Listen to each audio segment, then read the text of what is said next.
हार जब होती है जब मान लिया जाता है, जीत तब होती है जब ठान लिया जाता है। हेलो दोस्तों, मैं हूं कैलाश सहवाग। दोस्तों, हमें कभी किसी की तुलना नहीं करनी चाहिए।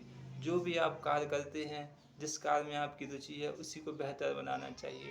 अगर आप दूसरे का कार्य देख कर करोगे तो कभी आगे नहीं बढ़ पाओगे। इसलिए दोस्तों, जिसमें आप रुचि है, जिस काम में आपकी, उसी के प्रति सजग बने, उसी को बेहतर बनाएं। उसी के माध्यम से आप अपनी मंजिल पर पहुंचोगे। दोस्तों, मैं आज आपको इस कहानी के माध्यम से समझाऊंगा। एक बार क्या होता है दोस्तों, एक व्यक्ति रहता है जो पत्थर तोड़ने का काम करता है। वह हमेशा पत्थर ही तोड़ता रहता है। एक बार वो सोचता है कि मैं एक बड़ा व्यक्ति बनना चाहता हूँ, मैं एक बड़ा बनूंगा। तो एक बार वो पत्थर तोड़ने जाता है, तो वो एक रास्ते में एक मकान देखता है, बड़ा बंगला। तो वो कहता है, मुझे अब बड़ा बंगला चाहिए, मैं इस बंगले को ले लूँगा।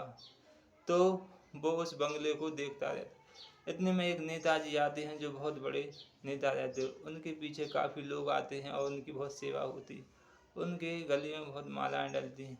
तो वो उस व्यक्ति को देखकर वो कहने लगता है, अब मुझे बंगला नहीं, मुझे इस व्यक्ति की तरह बनना है जो बहुत बड़ा है। तो वो ऐसा सोचने लगता है और उस व्यक्ति की तरह बनना चाहता है। तो धीरे कुछ समय बाद फिर क्या होता है दोस्तों, जब वो ऐसा सोचने लगता है, तो जब वो ऊपर देखता है तो वो सूरज को देखता है। सूरज बहुत रोशनी देते हैं। उस रोशनी से उसको पसीने से वो भीग जाता है। फिर कुछ देर बाद वो सोचता है, सूरज ही सबसे बड़ा है, जो सबसे ऊपर है, वो सबको रोशनी दे रहा है। तो उसके मन में ख्याल आता है, मैं सूरज की तरह बनूंगा। मुझे अब इस जैसा व्यक्ति नहीं नेता जैसा नहीं बनना, मुझे सूरज बनना है। तो उसके मन में फिर विचार आने लगता, मैं सूरज जैसा बनूंगा। फिर क्या होता है, थोड़ी देर बाद बादल आते हैं। तो बादल उस सूरज को ढक देते हैं और वह सूरज छिप जाता है, जिससे उसकी रोशनी भी नहीं आती। वो देखता है क्या हुआ, सूरज इतना छोटा कि बादल ने उसको ढक दिया। और वह सोचने लगता है, अब मुझे बादल बनना है, मुझे अब सूरज नहीं बनना, वो बादल ही सबसे बड़े हैं। तो वो थोड़ी देर बाद बादल के बारे में सोचने लगता है। फिर क्या होता है, धीरे से एक हवा का झोंका आता है और हवा का झोंका आते ही उस बादल को उड़ा ले जाते हैं। फिर वो देखता है, ये क्या, हवा इतनी ताकतवर किस बादल को उड़ा ले गई। तो जब वो बादल को उड़ा ले जाती है, फिर वो उसके मन में ख्याल आता है, अब मुझे बड़ा बनना, मैं इस हवा की तरह बनूंगा जो हवा सबसे बड़ी है। तो हवा के बारे में सोचने लगता है। फिर थोड़ी देर बाद क्या होता है, हवा जाकर एक बड़े पहाड़ से टकराती है और टकरा कर वापस लौट आती है।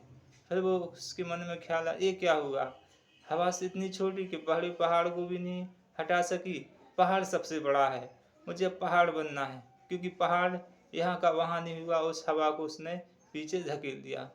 तो उस पहाड़ की बारे में वो सोचने लगता है। फिर कहीं से एक व्यक्ति आता है जो उस पहाड़ को तोड़ने लगता है और उसके टुकड़े टुकड़े करने लगता है। फिर वो कहता है, ये क्या हुआ, ये व्यक्ति इतनी विशाल पहाड़ को तोड़ रहा है। फिर वो कहता है, ये नहीं हो सकता, मैं इस जैसा नहीं बनूंगा। क्योंकि वो भी एक पहाड़ तोड़ने वाला व्यक्ति रहता है। तो दोस्तों, जब वो यह सोचता है तो उसकी सुबह, जब वो सपना देख रहा था तो उसकी सुबह नींद खुल जाती है और वह समझ जाता है कि मैं ही सबसे बड़ा हूँ, क्योंकि मैं ही पहाड़ तोड़ने वाला हूँ। तो वो समझ जाता है कि जो मैं भी कार्य करता हूँ, मैं उसी में रुचि रखनी चाहिए, दूसरे का कार्य नहीं करना चाहिए। तो दोस्तों, हम इस कहानी से ये सीख मिलती है, कभी भी आप जो कार्य करते हैं, जिसमें आपकी रुचि है, उसी के माध्यम से आप आगे बढ़ोगे, ना कि दूसरे के काम से। आप दूसरे का काम करोगे तो उतनी बेहतर तरीके से अच्छा नहीं कर पाओगे। तो जो भी आप कार्य करोगे, उसी को बेहतर बनाओ। कभी दूसरे का काम देखकर नहीं करो कि हम इसके कार्य से आगे बढ़ जाएंगे। क्योंकि दोस्तों, जब आप शुरू से जो कार्य करते हो, तो उसी में आपको निपुणता, उसी के माध्यम से आगे बढ़ना है। क्योंकि हमें कभी किसी के कार्य की तुलना नहीं करनी चाहिए। क्योंकि वो कार्य दूसरे का कार्य है जो आपको उसका नॉलेज नहीं रहता। जो आप कार्य करते हो उसमें आप बहुत पारंगत हो, उसी में आप बहुत बेहतर तरीके से कर सकते हो। इसलिए आप दूसरे का कार्य करोगे तो पीछे रह जाओगे और असफलता प्राप्त होगी। आप अपना जो कार्य करते हो, या जिस फील्ड में हो या जिस लाइन में हो, उसी को बेहतर बनाओ, उसी में निखार लाएं। क्योंकि जितना आप बेहतर या उसी में प्रैक्टिस करोगे तो आप बहुत जल्दी आगे पहुंचोगे। तो दोस्तों, मैं आपको एक छोटी सी कहानी के माध्यम से समझाऊंगा। दोस्तों, एक बार क्या होता है, दो दोस्त रहते हैं, वो रोज़ लकड़ी काटने के लिए जाते हैं।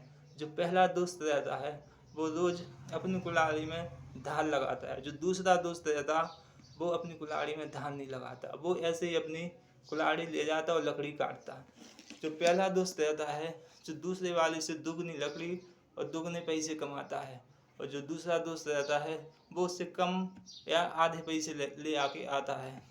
तो वो जब पूछता है कि भाई, तू हमसे ज़्यादा लकड़ी काटता है और हमसे ज़्यादा पैसे कमा रहा है, ऐसा क्या है?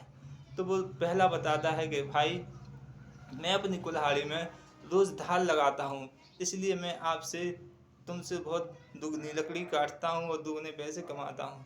तो दोस्तों, जो भी आप कार्य करते हो, जिस फील्ड में हो, उसको बेहतर बनाओ, उसमें धार लगाएं। धार का मतलब ये है कि आप अपने काम में प्रैक्टिस करें, रोज़ उसको बेहतर बनाने का प्रयास करें, जिससे वो काम आपका बेहतर होगा और उसमें आप पारंगत हो जाओगे, जिससे आपको कभी उस कार्य में असफलता प्राप्त नहीं होगी। कहते हैं कि रुका हुआ पानी हमेशा गंदा हो जाता है, और जो बहता हुआ पानी हमेशा शुद्ध रहता है। इसलिए आपको रुकना नहीं है, आपको आगे बढ़ते रहना है, क्योंकि जैसा पानी आगे हमेशा बहता रहता है, आपको भी वैसे ही आगे बढ़ते रहना है। आप रुकोगे तो आपकी मंजिल में रुकावट आएगी, इसलिए आपको हमेशा प्रयास करते रहना है और आगे बढ़ते रहना है। दोस्तों, धन्यवाद।